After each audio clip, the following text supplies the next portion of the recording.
बिस्मिल्लाहिर्रहमानिर्रहीम। अस्सलाम वालेकुम। मैं हूं आपका होस्ट राना उस्मान एडवाइस के पैनल से।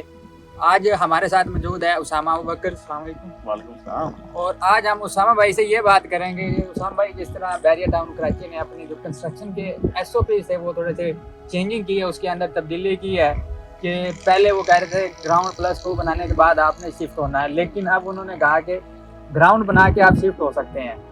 और जो भी हमारा एंड यूज़र कस्टमर है जो कहता है कि हमने विला बनवाना है, वो सीधी एक ही बात करता है कि 125 गज आज हमें ग्राउंड प्लस फर्स्ट फ्लोर की जो बिल्डिंग है तकरीबन 1 करोड़ 10 लाख में बनता है। वो कहते हैं 1 करोड़ 10 लाख डिवाइडेड बाई 2 कि 55 लाख रुपए के अंदर हमें ग्राउंड फ्लोर बना के दे दें। अब हम मौजूद हैं जिस साइड पे जो हमारी अल्हम्दुलिल्लाह चल रही है अली ब्लॉक के अंदर, तो ये प्लिंथ का जो स्टील फिक्सिंग का काम है वो चल रहा है। तो आप ये बताएं उन हमारे क्लाइंट्स को कि क्या 55 लाख में ये बन सकता है, और इसके अंदर आपने क्या क्या चीज़ें दफनाई है जो ज़मीन के अंदर जो बाहर से किसी को नज़र नहीं आ रही होती। बिल्कुल आप सही कह रहे हैं उस्मान। और इस हवाले से सबसे ज़्यादा इस बैरियर ने जब से बात की है ना कि आप ग्राउंड में आके अपनी रिहाइश रख लें, बात तो बड़ी आसान है, देखने में भी बहुत आसान है। और जो लोग कंस्ट्रक्शन ही ना करते उनके लिए ये बहुत अच्छा है रूल के यार बात ये कि ग्राउंड प्लस 1 अगर 1 करोड़ 10 लाख में है तो ग्राउंड अकेला जो है वो 55 लाख में हो जाएगा डिवाइडेड बाई 2 और बात खत्म होगी। वो ये देख ही नहीं रहे कि इसके नीचे तैयारी कहाँ गई। ये जो ये बैरिकेशन लगी हुई है यहाँ पे ये सारा मटेरियल पड़ा हुआ है कि हम अगर एक आप कह लें एक ब्लॉक भी अगर इस बैरिकेशन से बाहर रखेंगे तो उसी वक्त हमें फाइन भी हो जाएगा। और हम उसी वाले से यानी एक नॉन प्रोफेशनल और प्रोफेशनल कॉन्ट्रैक्टर उसमें भी ये फर्क है ना कि उसने अपना काम जो करना है विद इन द बाउंड्री करना है, ठीक है, जो भी उसकी चीजें आनी है जिस तरीके से आनी है वो उस हिसाब में करना है, यहीं से काम शुरू हो जाता है। बिल्कुल इस तरह, ठीक है। जैसे ही फाइनल डिमार्केशन होती है हम ये देखेंगे सारा ये है तो 125 गज का प्लॉट हमारा, लेकिन आप देखें कितना बड़ा एरिया हमने सिर्फ इसलिए किया कि उसमें किसी जगह पे मिक्स पड़ी है, किसी जगह पे रेती पड़ी है, किसी जगह पे आपने क्रश वगैरह रखी है, सीमेंट आएगा, स्टील की जो आप देखें इसकी सारी फिक्सिंग होनी है, इसको रखना है, तो इसके लिए स्पेस चाहिए होती है, ये सारा काम हो। अब बात कर लेते हैं इसकी डिगिंग से ऑनवर्ड, ठीक है ना। डिगिंग अगर आप वही डिवाइडेड बाई 2 वाला है तो फिर डिगिंग को भी डिवाइडेड बाई 2 करेंगे। इसी तरीके से इसको नीचे से लेके यानी इसका फुटिंग्स बनी, इसकी प्रॉपर सबसे पहले लीन हो गई, फुटिंग्स आई, उसमें सारी इसका स्टील वर्क हुआ, उस स्टील के बाद उसकी शटरिंग होके उसकी पोरिंग हुई, यानी ये हमने अपनी वीडियोस के अंदर भी बताया हुआ है क्लाइंट्स को ना। तो अगर ये सारा काम करते करते ऊपर आएंगे तो इसके ऊपर हर जगह पे आपको कहीं पे 2 टन लग रहा है आपका स्टील, कहीं पे आपके कितने यानी के बैग्स हैं जो सीमेंट के वो लग के। तो सबसे बड़ी चीज अगर आप एक ऐसी लेबर से काम करवाते हो जो सिर्फ आपका मटेरियल यूज करती जाए और उसको काम करना ना आता हो, तो सबसे बड़ा लॉस तो ये है। यानी एक अगर अच्छी लेबर होगी तो वो क्या करेगी, अच्छी कॉस्टिंग भी जाएगी, अच्छे पैसे लेगी, जारी बात है आपकी चीज उस तरीके से बनाई। अगर मैं रास्ते चलते हुए बंदे को कह दूं यार आप एक काम करो ना, ये जो अंडरग्राउंड वाटर टैंक है आप मुझे बना दो और ये उसका मैप है, तो वो कैसे बना पाएगा? वो इसको इस जगह के बजाय कमरे में बना रहे हैं। उसको इसकी सीधी डायमेंशन का नहीं पता चलेगा।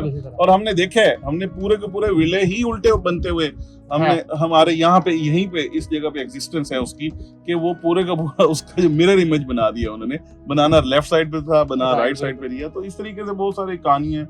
एनी हो तो ये जो यहाँ तक हम खड़े हैं ना, नजर तो ये आ रहा है कि ये ग्राउंड लेवल पे प्लिंथ तक हम इसकी बीम तक आए हैं, प्लिंथ बीम पर, लेकिन इसके नीचे जो सारी तैयारी हुई है और उसके ऊपर कॉस्टिंग हुई है, इसको कौन मैटर करेगा या कौन काउंट करेगा? यानी मैं ये हमेशा कहता हूँ कि अगर आप ग्राउंड फ्लोर तक जाते हैं तो आपका तकरीबन कुछ 75% तक का एक्सपेंस वहाँ पे हो चुका होता है, मतलब फर्स्ट फ्लोर तक की स्लैब। यस, आप यानी फर्स्ट फ्लोर नहीं, ग्राउंड फ्लोर उसकी जो स्लैब है। फिर उसके आगे जाके और बहुत सारी चीजें ऐसी हैं जिनको एड्रेस करना जरूरी है, 1 बाय 1 देखना जरूरी है।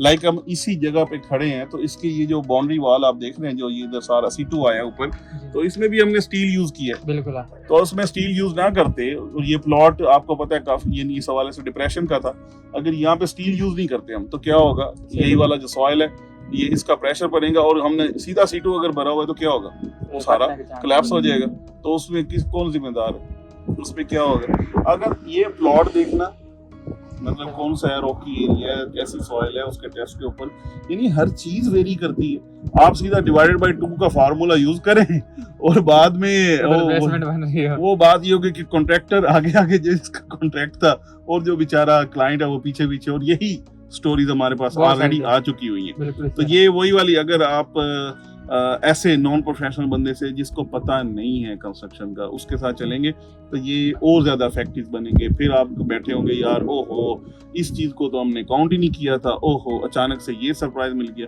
उसकी रीज़न क्या है, उनको पता नहीं है काम कैसे होना है। तो ये डिवाइडेड बाय 2 नहीं है जी इसको प्लॉट की लोकेशन जी कौन सी है, उसके बाद उसका प्रॉपर बीओक्यू बना के और उसके बाद लेके चल सकेंगे। ऐसे हवा में काम गलत। आप ये कह रहे हैं कि पहले जिसने भी घर बनवाना है पहले आए, सिटिंग करें आपके साथ, जी। साइट विजिट करें, जी। ऑफिस विजिट करें, उसके बाद हमें आगे वाला स्टेप चलना है बिल्कुल ऐसे ही कि आपका प्लॉट किस लोकेशन का है, किस तरह का है और कैसी कंस्ट्रक्शन करना चाह रहे हैं। बिल्कुल ऐसे ही है। उसके मटेरियल ये वो सारी चीजें उस वक्त जाके क्लेरिफाई होंगी। ऐसा नहीं है कि बस डिवाइडेड बाय 2 और अल्लाह हाफिज, नहीं ऐसा नहीं। शुक्रिया उसाम भाई, आपने अपना बिल्कुल। टाइम दिया। जी तो वीवर, अगर आपको मैं पहले ही बता रहा था, जो हमारे देखने वाले क्लाइंट्स हैं वो तो यही कहते हैं कि ग्राउंड से ऊपर कॉलम और स्लैब, फिर कॉलम और फिर स्लैब, लेकिन ये नहीं पता उनको कि कॉलम से नीचे भी जो उसकी बेस तैयार की जाती है, पहले आपने लीन की है, फिर उसके बाद फुटिंग का काम, C2 का काम, C2 के काम के बाद टाई बीम हो गए, उसके बाद आपने ये प्लिंथ बीम भरने हैं, उसके बाद आपकी जाके जो ग्राउंड फ्लोर की जो बेस है वो रेडी होती है। अगर आपकी कंस्ट्रक्शन के हवाले से कोई क्यूरी है, फर्दर आप कुछ जानना चाह रहे हैं, तो दिए गए नंबर पर एडवाइस की टीम से रब्ता कर सकते हैं। Thank you so much for watching.